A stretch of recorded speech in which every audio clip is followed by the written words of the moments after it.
तो अब बात कर लेते हैं आज पेश होने वाले बजट की। आज मोदी सरकार 3.0 का पहला बजट आने वाला है, लिहाजा थोड़ी देर में वित्त मंत्री निर्मला सीतारमण का मंत्रालय की टीम के साथ फोटो सेशन हुआ है। इसके बाद वित्त मंत्री सीतारमण सुबह 9:10 पर अपनी टीम के साथ राष्ट्रपति भवन पहुंचेंगी, जहां पर बजट पेश करने के लिए राष्ट्रपति द्रौपदी मुर्मू की मंजूरी लेने के लिए राष्ट्रपति भवन जाएंगे। इसके बाद वित्त मंत्री सुबह 9:45 पर संसद के लिए रवाना होंगी। वित्त मंत्री सीतारमण सुबह 10 बजे वित्त राज्य मंत्री के साथ संसद में एंट्री ले लेंगी।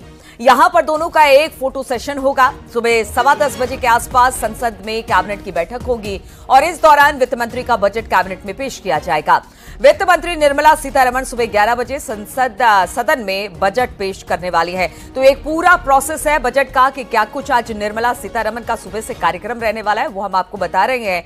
पहले फोटो सेशन होगा अपने मंत्रालय के लोगों के साथ, फिर सीतारमण सुबह 9:10 पर राष्ट्रपति भवन पहुंचेंगी। बजट पेश करने के लिए राष्ट्रपति द्रौपदी मुर्मू से मंजूरी लेनेगी। उसके बाद वो पहुंचेंगी वित्त मंत्री सुबह 9:45 पर संसद में के लिए रवाना हो जाएंगी। वित्त मंत्री सीतारमण सुबह 10 बजे वित्त राज्य मंत्री के साथ संसद में एंट्री लेंगी और यहां पर दोनों का एक फोटो सेशन होगा। इसके बाद 10:15 बजे के आसपास संसद में कैबिनेट की बैठक होगी, जिसमें कि कैबिनेट की तरफ से मंजूरी इस बजट को दे दी जाएगी और उसके बाद 11 बजे जिस बजट का इंतजार सबको है, पूरे देशवासियों को है, वो सुबह 11 बजे सदन पटल पर निर्मला सीतारमण ये जो बजट है उसे रख देंगे। हम आपको बता दें, निर्मला सीतारमण एक रिकॉर्ड भी बनाने जा रही हैं। 6 बार बजट वो पेश कर चुकी हैं। ये 7वीं बार होगा जब वो सदन पटल पर बजट रखने वाली है वित्त मंत्री के तौर पर। बातचीत करने के लिए विनीत इस वक्त हमारे साथ जुड़ गए हैं।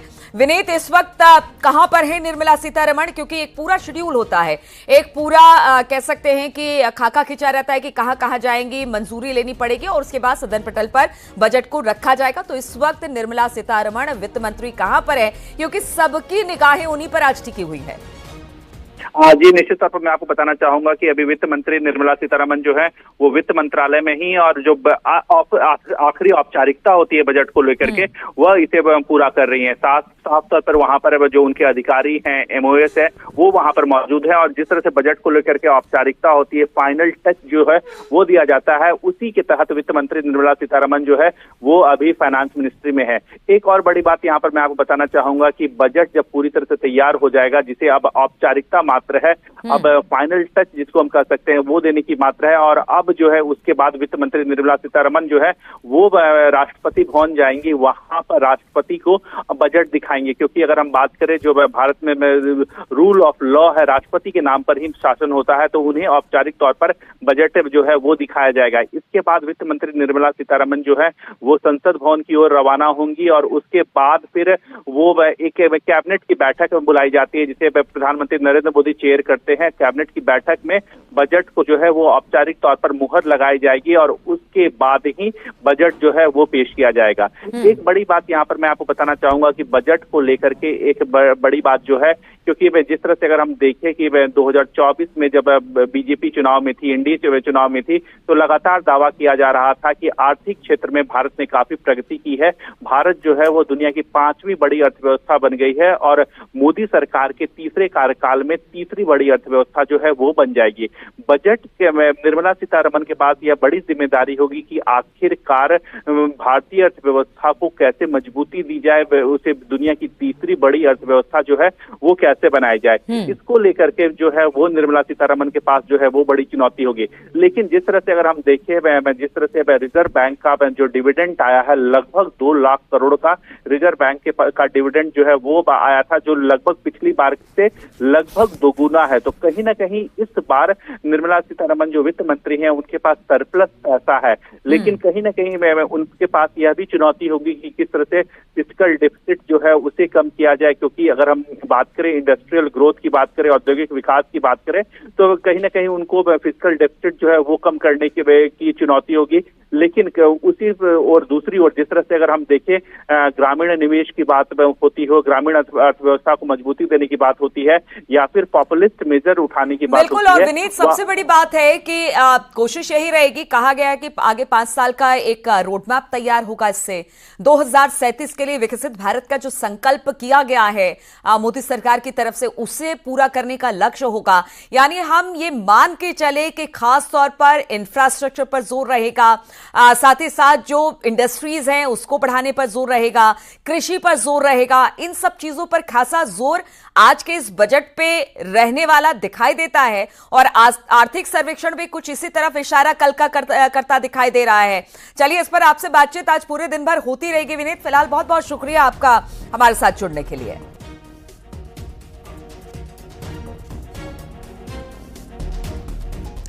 तो बजट आने वाला है, बजट से महिलाओं को क्या उम्मीदें हैं और उनकी क्या मांग है, उनसे बात की हमारी संवाददाता नितिका दीक्षित ने। सरकार के बजट का पिटारा खुलने वाला है। हर वर्ग को इस बजट से ढेरों उम्मीदें हैं। हमारे साथ कुछ महिलाएं हैं। महिलाओं को इस बजट से क्या कुछ उम्मीदें हैं, उस पर बात करेंगे, चर्चा करेंगे और जानेंगे कि इस बार बजट में क्या कुछ चाहती हैं। सीधे शुरुआत करते हैं, आपसे पहले शुरुआत करते हैं। आप पहले अपना नाम बताइए। और क्योंकि बजट आने वाला है तो महिलाओं को क्या, बहुत बड़ी महामारी हमारे यहाँ फैल चुकी है। मेरा नाम रीना त्रिपाठी है, मैं एक हाउस वाइफ हूँ। बजट बजट अगर देखा जाए, सबसे पहले हमारे किचन से शुरू होता है, जो कि आर्थिक चीज़ें हमारे जैसे तेल हो गया, मतलब किचन का ग्रोसरी, बाकी स्कूल के खर्चे हैं, चिकित्सा है, और भी हमारे जो डेली के हैं। तो मतलब सरकार को चाहिए कि जो आम आदमी है, जैसे जिसके पास रोज़गार है उसके लिए तो ठीक है, जो नहीं, जिसके पास व्यवसाय कुछ है तो वो क्या करेगा। आम इंसान डेली कमाता है, कुछ हमारे जो हमसे नीचे हैं, लोअर वाले हैं, तो वो डेली ला रहे हैं, डेली खा रहे हैं। अगर उनके यहाँ आकस्मिक कोई ऐसी घटना हो गई तो वो बेचारे क्या करेंगे। क्या आपको भी लगता है कि कुछ ऐसे प्रावधान इस बार बजट में होने चाहिए जिससे सरकारी क्षेत्र हो या निजी क्षेत्र हो, महिलाएं आगे बढ़ें? जी, मेरा नाम प्रतिमा तिवारी है। रोज़गार बढ़ना चाहिए क्योंकि महिलाओं के एक आदमी कमाता है, इतने लोग खाने बैठते हैं। इस वजह से महिलाओं को यही है कि उन लोग को भी कुछ नौकरी चाहे जो भी है कुछ दिया जाए उन लोग को भी, क्योंकि एक की कमाई से घर में नहीं चलता है। एक कमाने वाले हैं, 10 लोग खाने वाले हैं। इस वजह से महिलाओं को कुछ ना कुछ रोज़गार देना चाहिए। बिल्कुल, महिलाओं को राहत मिलनी चाहिए। आपको क्या लगता है कि इस बार बजट में क्या कुछ होना चाहिए? मैं पूनम उपाध्याय। बजट में तो हम लोगों को बहुत उम्मीदें हैं निर्मला जी से, और चाहिए भी, क्योंकि सब जैसे बजट आता है इसका मतलब दाम हर चीज़ के बढ़ने ही बढ़ने हैं। कोई हम ये उम्मीद नहीं करते इस चीज़ का घटेगा। तो दाम, पहली बात तो जो है सो है, घटना तो मुश्किल है, लेकिन कम से कम जो है वो मतलब रहे, स्थायी तो रहे उसमें।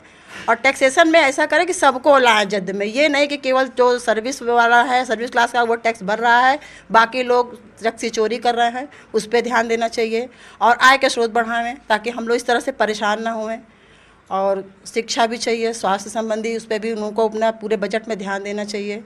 मेरी तो यही उम्मीद है और मैं आशा करती हूँ कि होना भी यही चाहिए। Thank you. शिक्षा, स्वास्थ्य, सुरक्षा और क्या कुछ महिलाओं की डिमांड है?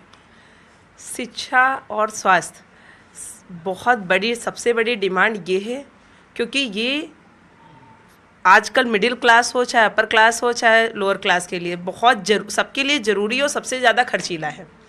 हम प्राइवेट स्कूलों की फ़ीस कम से कम गवर्नमेंट निर्धारित कर दे कि आपको कितनी लेनी है, और एक प्राइवेट जो डॉक्टर्स हैं उनकी फीस भी निर्धारित कर दे।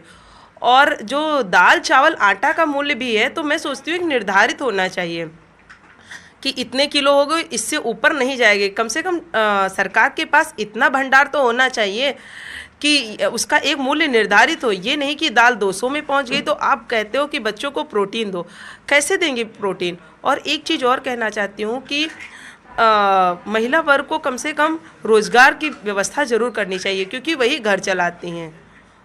अगर आपको कोई ढंग का ना मिले तो।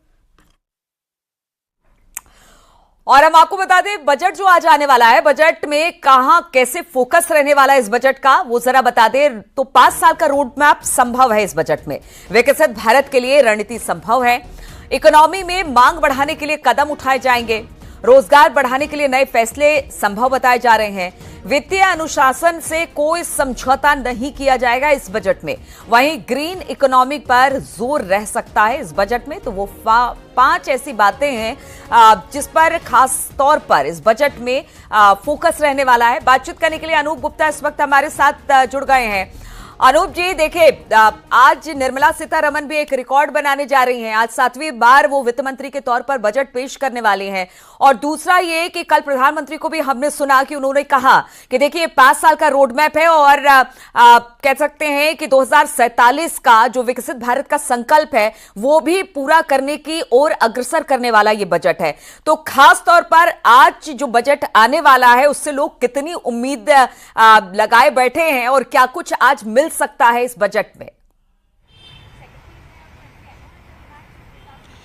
देखिए, आपको बता दूं कि जिस तरीके से प्रधानमंत्री नरेंद्र मोदी ने कल साफ कर दिया कि ये तीसरी बार देश की जनता ने उन्हें मैंडेट दिया है और ये मैंडेट विकसित भारत के विकास के लिए ये मैंडेट है, यानी कि अपना रोड मैप प्रधानमंत्री नरेंद्र मोदी ने बता दिया कि किसी तरह के दबाव में आकर ये सरकार कोई फैसला लेने नहीं जा रही है। सबकी नजरें जरूर होगी आज निर्मला सीतारमण पर जब 11 बजे वो बजट पेश करेंगी। जाहिर सी बात है कि इस बजट में सभी के लिए कुछ ना कुछ जरूर होगा, लेकिन एक बात यकीन जानिए कि किस तरीके से विकास को मजबूत किया जाए, किस तरीके से इंफ्रास्ट्रक्चर को मजबूत किया जाए, किस तरीके से कृषि क्षेत्र को मजबूत किया जाए, इस पर ज्यादा फोकस रहने वाला है। यानी कि जो पूर्ववर्ती सरकार जो जिस तरीके से रेवड़ियां बांटती थी, वो उस तरह का कोई भी फैसला जो है ये सरकार लेने नहीं जा रही है।